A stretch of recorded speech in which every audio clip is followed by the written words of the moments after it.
ओम श्री गणेशाय नमः। दोस्तों, मैं हूं सरिता और मेरे YouTube चैनल पर आप सभी का हार्दिक स्वागत है। आज मैं आपको बताऊंगी मासिक गणेश चतुर्थी का व्रत क्यों किया जाता है। दोस्तों, गणपति भगवान की पूजा किसी भी शुभ काम को करने से पहले की जाती है और इतना ही नहीं, सभी देवी देवताओं में सबसे पहले गणपति भगवान का ही पूजन किया जाता है। गणपति भगवान की पत्नियां रिद्धि और सिद्धि हैं। ये मूसे की सवारी करते हैं और बुद्धि प्रदान करने वाले देवता हैं। मासिक गणेश चतुर्थी का व्रत क्यों किया जाता है, इसका क्या महत्व है, इस बारे में जानने से पहले अगर आप मेरे चैनल पर नए हैं और अगर अभी तक आपने मेरा चैनल सब्सक्राइब नहीं किया है तो चैनल जरूर सब्सक्राइब कर ले, साथ ही बेल आइकन भी प्रेस कर ले ताकि मेरे चैनल पर अपलोड होने वाली वीडियोस की जानकारी आपको सबसे पहले मिल पाएगी। हर महीने शुक्ल पक्ष में और कृष्ण पक्ष में चतुर्थी के दिन गणेश चतुर्थी का यानी कि मासिक गणेश चतुर्थी का व्रत किया जाता है। दोस्तों, ऐसा कहा जाता है कि गणेश चतुर्थी के दिन चंद्रमा के दर्शन नहीं करने चाहिए क्योंकि ऐसा करने से मिथ्या कलंक लग जाता है। महाभारत में भी इस बारे में एक कथा प्रचलित है। महाभारत की कथा के अनुसार कृष्ण भगवान ने भी चतुर्थी के दिन चंद्रमा के दर्शन कर लिए थे, जिसकी वजह से उन पर श्यमंतक मणि के चुराने का आरोप लगा था।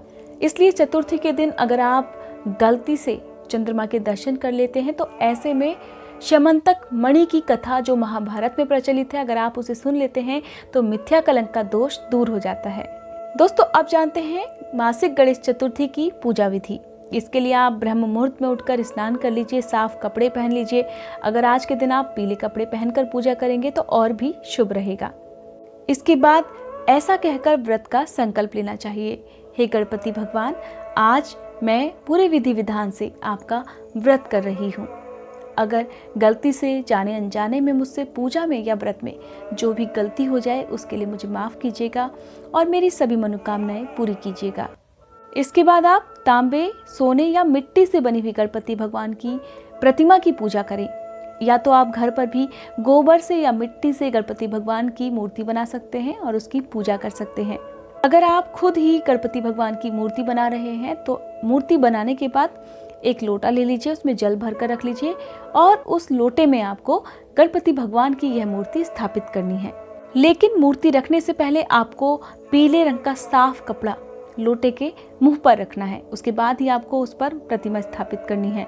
अब सिंदूर का तिलक भगवान गणेश जी को लगाइए। अगर आज के दिन आप सिंदूर और घी को मिलाकर भगवान गणेश की मालिश करते हैं, यानी कि आपको सिर्फ मालिश के नाम पर गणपति भगवान के हाथ और पैर में सिंदूर और घी का यह लेप मलना होता है। अगर आप ऐसा करेंगे तो गणपति भगवान आपकी सभी मनोकामनाएं पूरी करेंगे। आपके जो भी काम बिगड़ रहे हैं वो सभी काम गणपति भगवान के आशीर्वाद से पूरे होते चले जाएंगे। अब धूप, दीपक और अगरबत्ती जलाकर गणपति भगवान की पूजा कीजिए, मंत्रों का जाप कीजिए। अगर आपको गणपति भगवान के मंत्र नहीं आते हैं तो आप एक सरल मंत्र का जाप पूजा करते समय कर सकते हैं। यह मंत्र है ओम गं गणपते नमः।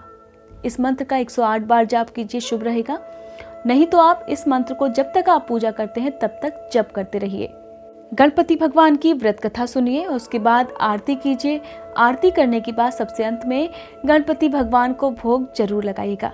भोग में जैसा कि आपको मैं बता चुकी हूँ कि गणपति भगवान को बेसन के लड्डू बहुत प्रिय हैं, इसलिए आज के दिन कोशिश कीजिए कि कम से कम 11 लड्डू का या 21 लड्डुओं का भोग गणपति भगवान को लगाएं। गणपति को दूर्वा जरूर अर्पित करें क्योंकि दूर्वा गणपति भगवान को बहुत ही प्रिय होती है। इसके बाद गणपति भगवान के चरणों में पूरी श्रद्धा के साथ कम से कम 11 या 21 रुपए की दक्षिणा भी जरूर लगाएं। अब जिन बातों का ख्याल आपको गणपति की पूजा करते समय रखना है, व्रत के दिन आपको रखना है, उन बातों के बारे में जान लेते हैं। गणेश भगवान की पूजा हमेशा शाम के समय ही कीजिए क्योंकि शाम का समय ही गणपति भगवान की पूजा के लिए सबसे शुभ माना गया है। इस दिन बिना चंद्रमा को देखे चंद्रमा को अर्घ भी दिया जाता है, इसलिए एक तांबे के लोटे में आप थोड़ा सा कच्चा दूध, जल और साथ ही मिश्री के कुछ दाने डालकर चंद्र देवता को भी अर्घ दीजिए। लेकिन आपको ध्यान ये रखना है कि अर्घ देते समय आप चंद्र देवता को ना देखें, यानी कि अपनी नजरें नीची करके ही चंद्र देवता को आपको अर्घ देना है। अर्घ देने के बाद कम से कम 3 बार परिक्रमा उस जगह पर आपको करनी है। इस तरह दोस्तों गणपति भगवान की पूजा करने से बुद्धि, विद्या और रिद्धि सिद्धि की प्राप्ति तो होती ही है, साथ ही जीवन में जो भी बाधाएं आ रही हैं, जितने भी विघ्न आपकी ज़िंदगी में आ रहे हैं, वो सब भी गणपति भगवान की कृपा से दूर होते हैं। दोस्तों अगर आपने किसी मनोकामना पूर्ति के लिए गणेश चतुर्थी का व्रत किया है तो ऐसे में आपको गणपति भगवान को उनकी बहुत ही प्रिय वस्तु दूर्वा जरूर अर्पित करनी चाहिए। लेकिन दूर्वा अर्पित करते समय आपको गणपति भगवान के मंत्र का एक एक करके जाप करना है और दो दो की संख्या में आपको दूर्वा गणपति भगवान को अर्पित करनी है। आप चाहें तो कम से कम 21 या अपनी श्रद्धा के अनुसार जितनी भी आप दूर्वा अर्पित कर सकते हैं उतनी आप जरूर अर्पित कीजिए। दूर्वा अर्पित करते समय आपको इस मंत्र का जाप करना है, ओम गणाधिपाय नमः, या फिर आप इस मंत्र का भी जाप कर सकते हैं, ओम उमा पुत्राय नमः। अगर आप नौकरी पाने के लिए गणेश चतुर्थी का व्रत करते हैं तो ऐसे में आप गणेश चतुर्थी के दिन गणपति भगवान को सिंदूर और चोला जरूर चढ़ाएं। जिस तरह से बजरंगबली को सिंदूर और चोला अर्पित किया जाता है, उसी तरह से अगर आप अपने मन में अपनी मनोकामना पूर्ति के लिए निवेदन करने के बाद गणपति भगवान को चोला और सिंदूर अर्पित करते हैं तो ऐसे में भी आपकी मनोकामना गणपति भगवान जरूर पूरी करते हैं। पूजा हमेशा पूर्व दिशा की ओर मुंह करके ही करें। हमेशा कुशा के आसन पर या फिर ऊन के आसन पर बैठकर ही पूजा कीजिए। साथ ही पूजा करते समय भी आपका सिर ढका हुआ होना चाहिए।